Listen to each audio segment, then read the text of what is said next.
Meron ba kayong GC sa work na sa sobrang dami nyo, maya't maya ang pasok ng message, kaya may natatabunan na message, hindi na kayo magkaintindihan, may nagjo-joke habang may nagagalit, hanggang labo-labo na. Imagine that in real life. So, this is survival mode since birth, growing up with siblings. Welcome to this episode of Shattered Compass.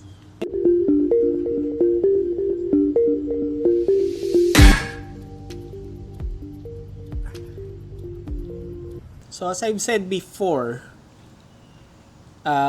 this is more like a journal for me, no? I'm not a life coach. So I do some research here and there, basa here and there konti. So that kung meron kayong mapulot na aral, then thank God. But etong topic na to talaga, I'm an expert. Okay. Why? Kasi 8 kami. Okay? So, on other topics, I make an outline and then I just fire away kwento here and there. But this one, I made a script kasi ayoko may mamiss. Okay? So, 8 kami, 2 ates, 1 kuya, then me, I'm the 4th, 2 boys after me, then 2 girls na bunso. 1 bathroom. What? So, that's character development, no? Medyo masakit lang sa pantog.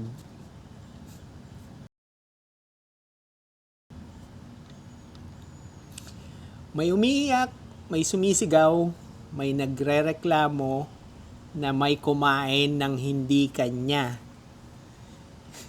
So, well, back then we don't put name on the fridge, no? Name on your food na ilalagay mo sa fridge.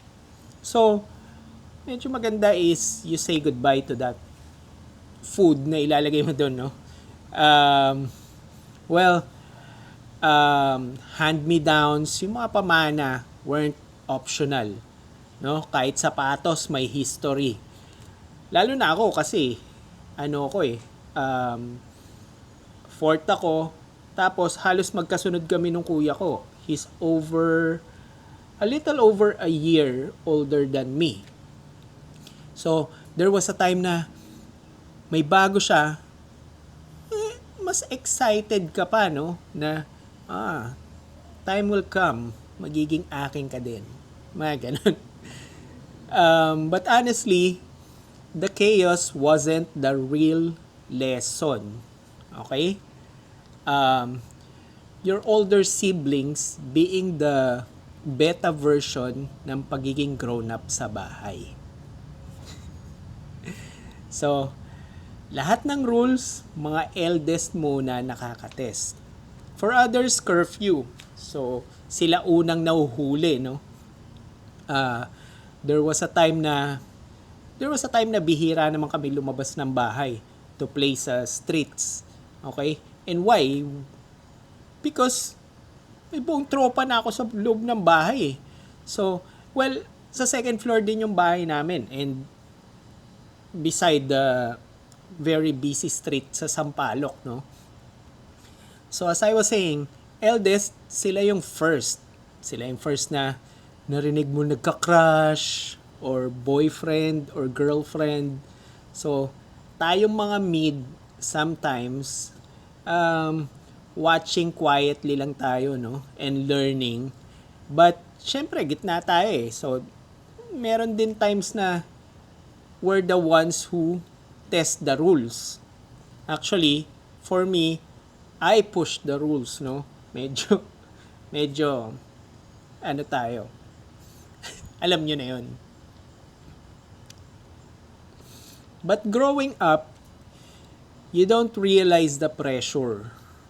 Okay? Having younger siblings, we had to be strong. We had to set the example. So, nung elementary and high school, yun nga yung sinasabi ko sa inyo, row 4 ako, no? There was a time that nasa probinsya na kami. Kami magkakapatid dahil summer na. And my uncles will get a call there na, kailangan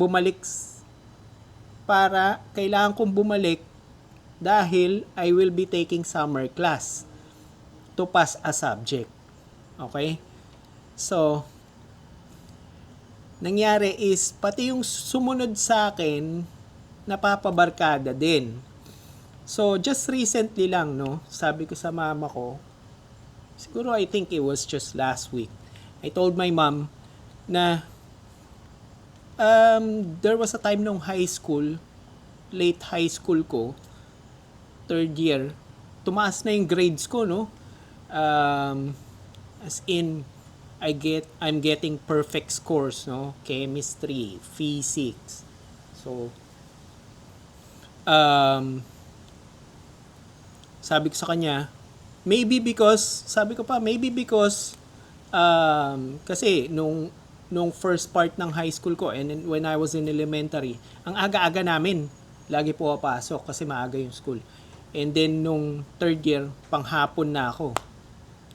So sabi ko maybe because of that. Pero most of the reason is I think yung sumunod sa akin na napapabarkada din and napapasama yung studies. Now, why would that change me? Kasi, di ka kasi pwedeng magpakakuya kung asal mas bata ka pa sa nakakabata sa'yo. Okay? Yung kapatid mo na sasabihan mong maglinis will just disrespectfully answer you if you don't show example na tumutulong ka sa house chores. 'Di ba? So I think unconsciously I've exerted extra effort. Kasi ako talaga personally, ayoko din sagutin ako nung kapatid ko na ikaw nga palpak eh. 'Di ba? So pag pinagsabihan ko siya na mag-aral mabuti, so I have something to show na, okay, ito na yung grades ko, I'm improving, di ba? So, I think, unconsciously, I've exerted extra effort. Later ko na lang na-gets how heavy that is, no? Yung maging mas nakakatanda. So, madaling, andyan lang, pinanganak ka na mas matanda, nakakatanda ka na, no? But it doesn't mean na nakakatanda ka when it comes to your asal, no? So, you have to show up on that. So, eldest have to stand up for what they are. Pero, paminsan, sila pa rin yung pang-asar pag may crush ka, no? Being 4th out of 8 is a weird position, no? You're not the experiment, syempre sa mga panganay yun, okay? You're not the favorite, syempre sa mga bandang dulo naman yan. Kasi you're not the baby, okay? Mid ka. So ano ka? You're adaptable. Flexible ka. Bakit? Tropa mo yung eldest, tropa mo yung hanggang youngest. Why? Kasi hindi ka nalalayo eh. Hindi ka nalalayo sa edad. Okay? Mas malapit ka dun sa eldest than dun sa youngest. Ngayon, mas malapit ka naman dun sa youngest than dun sa eldest. Okay? So, adaptable ka, no? Flexible. Okay? So, sa mid, you saw ate and kuya discipline. Nakita mo din yung ate and kuya expectations, mga ganyan. And then nakita mo din that your younger siblings are getting softer rules. Okay? Yung dating bawal yung ate mo umuwi ng late o yung kuya mo bawal umuwi ng late. Sa mga bandang bunso, medyo chill na, no? Medyo mas maluwag na. Parents evolve. Tandaan nyo yan. Okay. People ask why I'm not easily intimidated. Bro, I grew up fighting for a bathroom time. Okay? If you can survive 7 siblings arguing at the same time, meetings are easy. Dali lang yan. You learn negotiation. You learn timing. Okay? May schedule kami dati for chores. Okay? Nakapost pa yan sa wall namin. Okay? You learn when to speak and when to just stay quiet. And you learn how to sleep kahit maingay, no? Sa sala ako natutulog dati. And now, we all have our own lives. So, scattered na kami sa buong mundo, no? But, when we're together, back to default settings. Asaran, laughter, may kakain pa rin ng hindi kanya.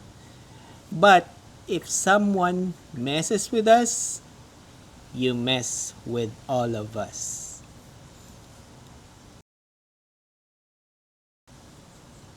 If you grew up with siblings, you didn't just grow up. You trained. You trained for what? Number 1, for conflict. Because there will be. 100% yan. Okay? Lumaki na kayo na may kapatid. Alam nyo yan. There will be conflicts. Okay? You're trained for conflicts. Tapos itong next, ito para to dito sa number 1. Okay? You trained for compromise.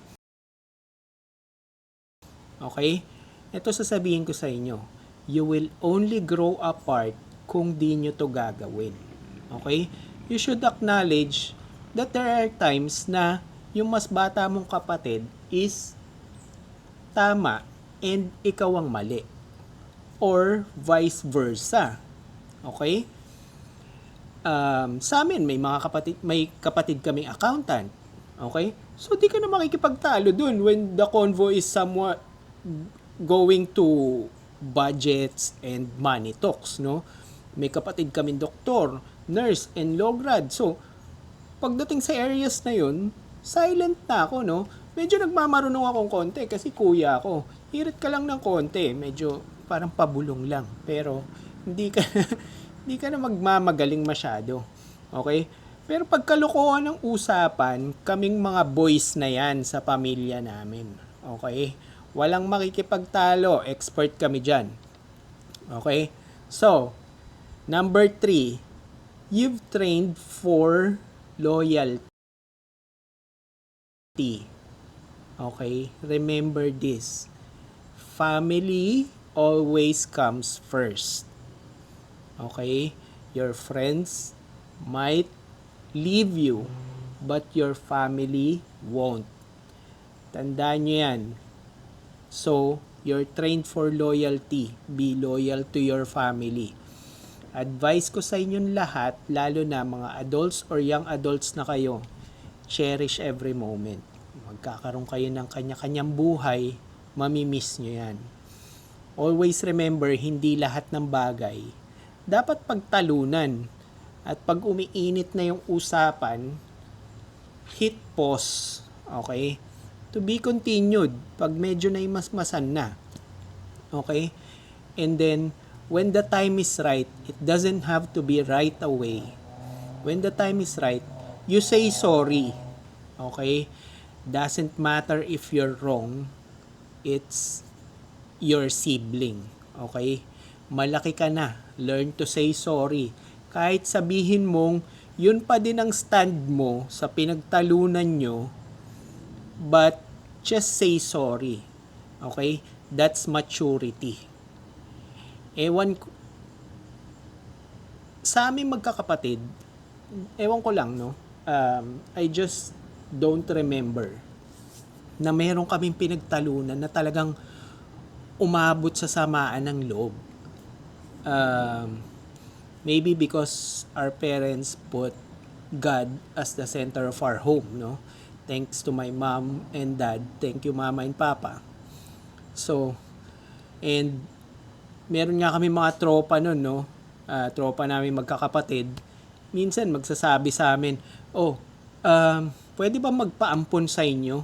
Mga ganon. Kasi naging tambayan din yung bahay namin ng mga tropa. Because kami nga, sabi ko sa inyo, hindi naman kami yung basta-basta lalabas. Kasi tropa na kami sa bahay.